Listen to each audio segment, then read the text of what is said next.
débuts, Arthur peut compter sur de preux fidèles là à ses côtés. Parmi eux Giroflée face à un géant, le suit en bataille chez Léodagan.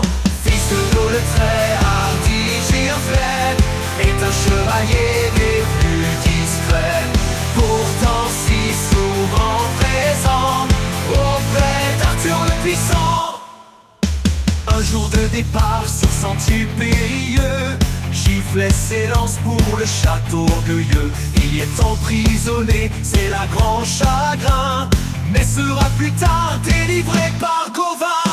Fils de Gaule très hardi, Giroflée est un chevalier des plus discrets, pourtant si souvent présent auprès d'Arthur le puissant. Soir, Giroflée dort devant un château, perturbant ainsi le chant des oiseaux qui d'habitude endorment la belle Brunicène. Elle veut le faire tuer, le prenant en haine.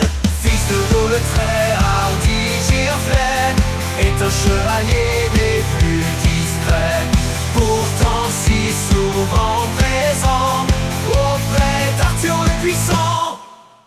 Échappé du château, il croise le fer, brave un chevalier venu de l'enfer. Il en vient à bout et gagne grand renom lorsqu'il met à terre Tola de Rougemont. Fils de Gaule très hardi, Giroflée est un chevalier des plus discrets, pourtant si souvent présent auprès d'Arthur le puissant.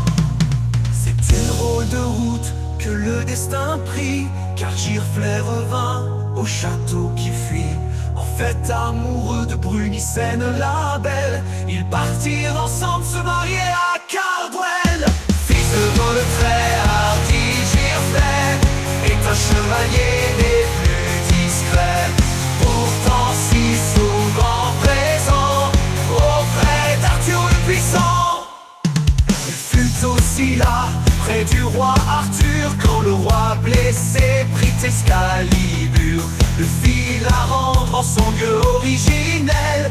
Giroflée s'accomplit et resta fidèle.